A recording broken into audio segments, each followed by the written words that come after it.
Hi everyone, hope everyone's keeping okay. Thanks for tuning in, thanks for going out on the website, and thanks for continuing to follow me and help me with my quest. A lot of good news in that, but we'll get to that later. It's Monday the 28th of January, and it's 7:30 here. It's totally freezing.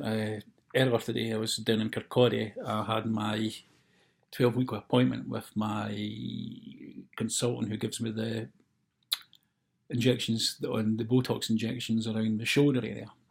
And the idea of these is that these should help with the pain coming from the shoulder area. And yeah, they do work. I mean, it's basically what happens is I get the two injections that go into the area where it was removed during the surgery I had in 2015, October 2015, to remove the tumour, and where I had the rib cage, the right hand side of the rib cage removed as well. So yeah, it does a lot of good in that area. What a lot of people hasn't seen is that I've got a mole what is quite near a lot of the scarring area that was removed way back when I was 16 year old. So what was that? 33, 34 years ago now. And when the mole was healing, it burst. And what happened with that then was that I had to get stitched back up, and what a mess it was. And basically, any time when you touch it, it's very, very tender, and I'm in agony with it. I hit the roof. Even when somebody comes up to you and gives you that wee pat, oh hiya Kev, how's it going? I mean, I'm like that, really flinch, and it really is terrible. But with the Botox injections, what I've noticed is that it's bizarre. It really is. It's bizarre because what I've noticed is that when Kirsty had more or less just got her arm and rubbed it against my shoulder, I had no idea. I couldn't even feel her hand being on my shoulder. Never mind at that area in the past. And that maybe helps me for, well, it's every 12 weeks I get the appointment. I'd say that the Botox in that shoulder area maybe helps me for, say, 6, 7 weeks. So it helps, and it's good. So I mean, it helps with some of the pain. However, it's still chronic pain down the rest of the area from the rib cage, and from the area where I had the titanium plate put in, as well in my spine. So that's life of chronic pain, but you get on with it.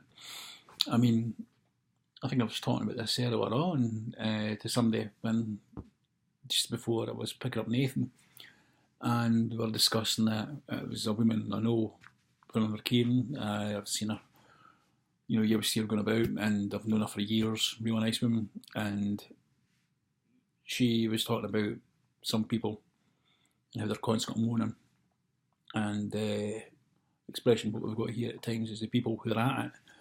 And I didn't really talk about that much. I mean, that's for them, that's for other people, but it's I couldn't live my life like that. But I mean, it's yeah, taking the medications what I'm on, taking these injections. I'll do whatever I can, to help my life being easy. I understand I've got a life of chronic pain, and I move with that. So hey, that's that. I'll just go with that. But what was quite interesting was that as I was travelling down to Kirkcaldy, and the time where I was waiting for my appointment, and to the time we're going home, I mean, I had my phone on silent, but sometimes I just want to sit and contemplate life, whatever else in the bus, or sometimes with headphones on. But as I was just sitting on the bus, minding my own business, having a look at the phone, and I noticed that there was certain all these notifications on Facebook, and I knew it certainly wasn't for what I'd posted on earlier, and it was good to see how many posts I did have earlier. However, it's when I had a look into it, I noticed that Kirsty had posted something, and it was something what came from my mate Kenny. What happened yesterday was that I received an email from a journalist at the national newspaper by the name of Kirstine Patterson, really lovely woman. Kirsty had sent the email to me. Kirsten, sorry, had sent me the email. See how easy that is. Kirsten had sent me the email saying that she'd like to talk to us and get in for today's edition. So, I gave her my details. She phoned me back, and we had a good chat for half an hour on the phone. Then, most of this time was going on in the afternoon, she sent me a message via Twitter to say that that's the article been full written, and Ian picked a photograph, and look out for the next day's edition of the National. So as just before I was getting on the bus, it was went into the local shop, Scotland, to get the newspaper, picked up the paper, didn't think nothing else of it, and then it wasn't until I was on the bus. The article was a really, really good article, and I actually enjoyed reading it myself. And I'm really one of these ones where it's, oh no, what are they going to turn it around to say? But I actually enjoyed it. So, really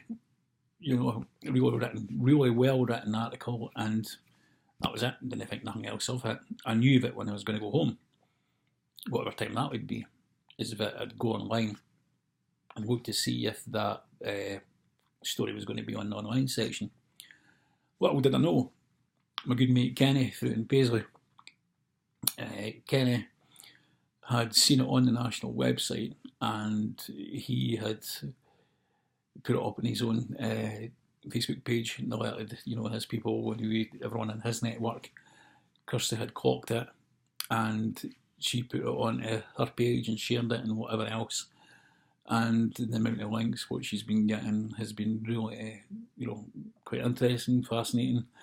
So I would just like to say thank you very much to everyone, who's been liking it and sharing comments and passing on the well wishes. It's really, it means a lot to me. I mean, I certainly didn't set up 1 in 15 for everyone to just hit a like button. I mean, that's not my style. Never have been like that. I set up 1 in 15 because I want to find the other 14 people in this world of ours that's actually got Malignant Myopericytoma, and I'm laughing because that takes one to something about numbers, and the number 15 in particular.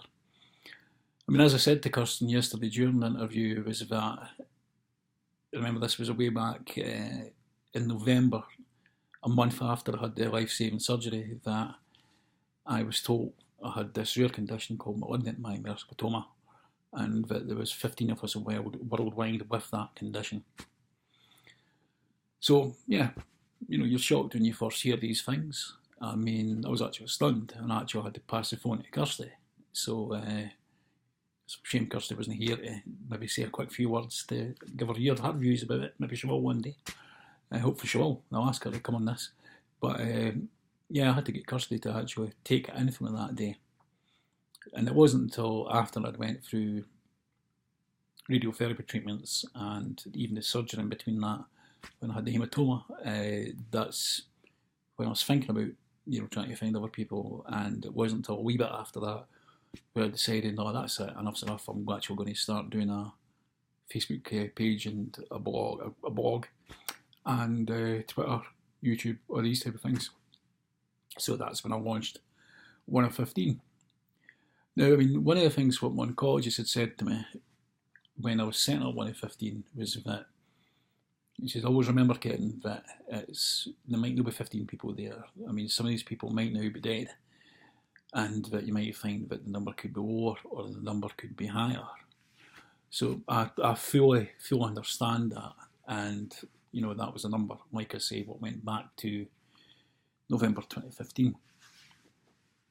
Recently, I found myself one day when I was on Twitter, I was bored, staring at the screen, wondering what I was going to write, and I thought, I don't know what came into me, I just went into the old search bar, put in the words Malignant Myopericytoma, and everything, part of every single tweet, when you're scrolling through it, when it comes up with, the search line, when you're scrolling through, every single tweet, I think for about 2 or 3, was me.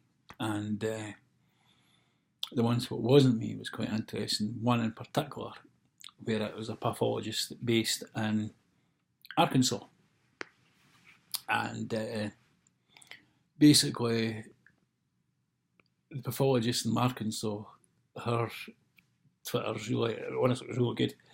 It was like, I don't know if you can see that painting was behind me there. It was behind what happened was that you could see that this pathologist was at a medical conference, and behind her was like a big massive whiteboard thing, and then had breaking down. There was these different photographs of and graphics and stuff of the, what would you call it? You know, the how a tumour looked like in the different stages of the tumour.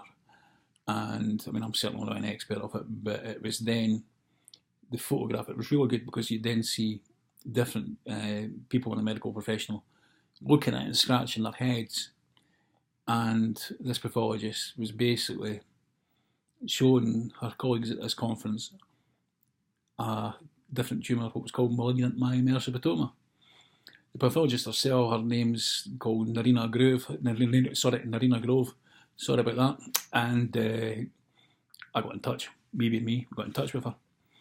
So we do keep in touch, and that is great. Every now, I certainly wouldn't pester the women, but I mean, it's, you know, I send, you know, the occasional message every now and then. I'm obviously going online to say that, you know, I've done this, but, and she's given my blessing to do this as well, but it's, yeah, to see that here's another medical professional that knew about malignant myopericytoma, and, you know, the photograph and everything was great. I mean, I'll try and, you know, find it sometime and put it online.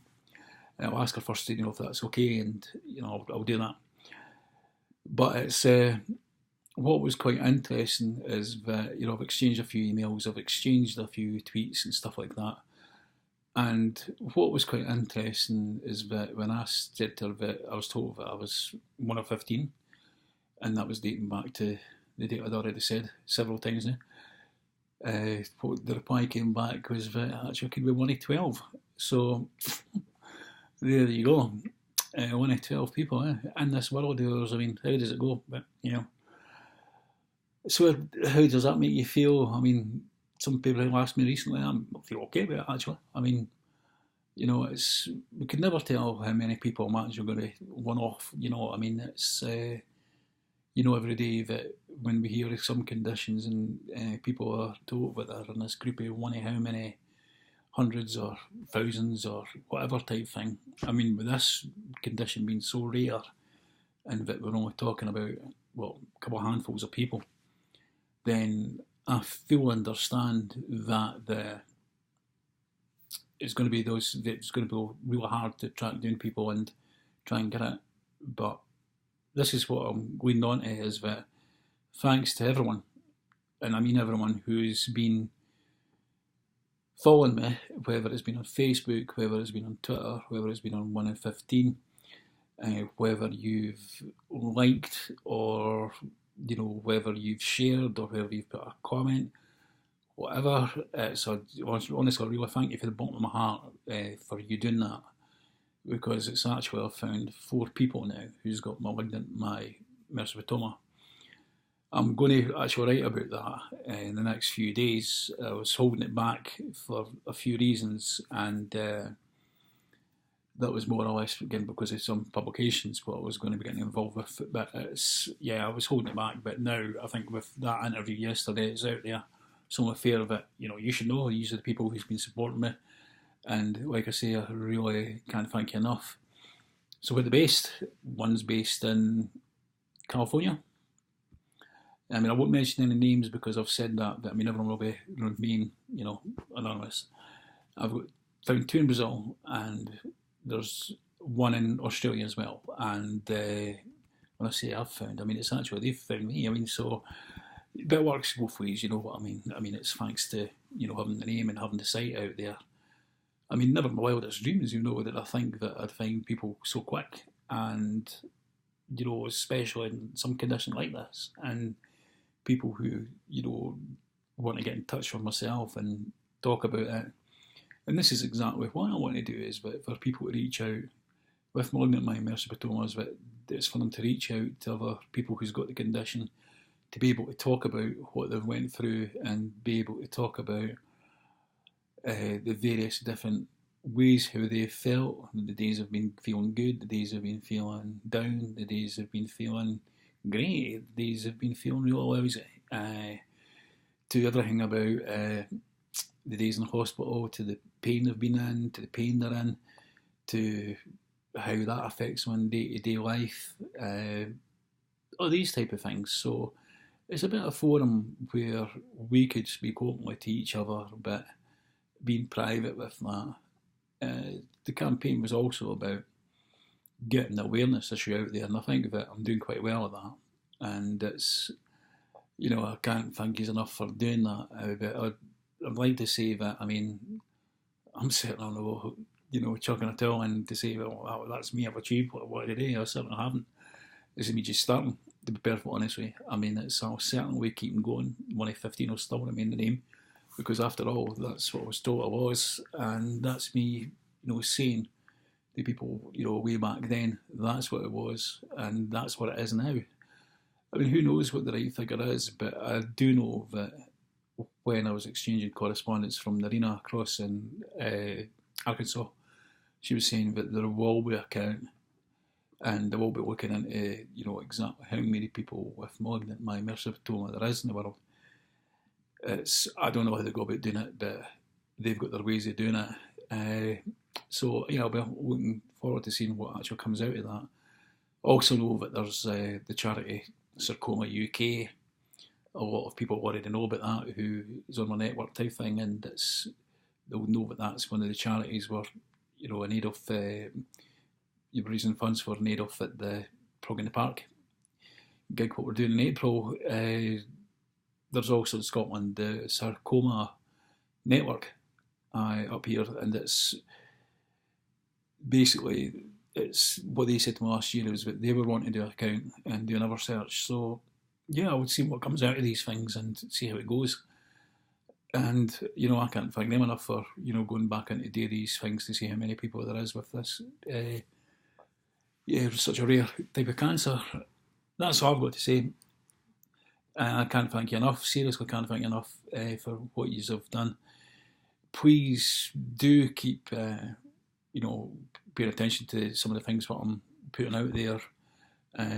You'll see obviously a lot more stuff coming out from myself and Brian about Prog in the Park. I mean, that's only a matter of, like I say, the 20th of January we're in now, and we're only talking about coming up for 2 months for the gig's going to be. So, we'll still be pushing that out quite heavily, and urging you to buy tickets for that. It's going to be a great day, and it's not just only Sarcoma UK is in aid of, but it's also in aid of the excellent work what they do with Maggie's centres as well, and to raise funds and much awareness for them. So please do continue, whether it's this is a vlog or whether it's a blog. This particular one is both, but I hope you don't mind. I hope you like this type of style, and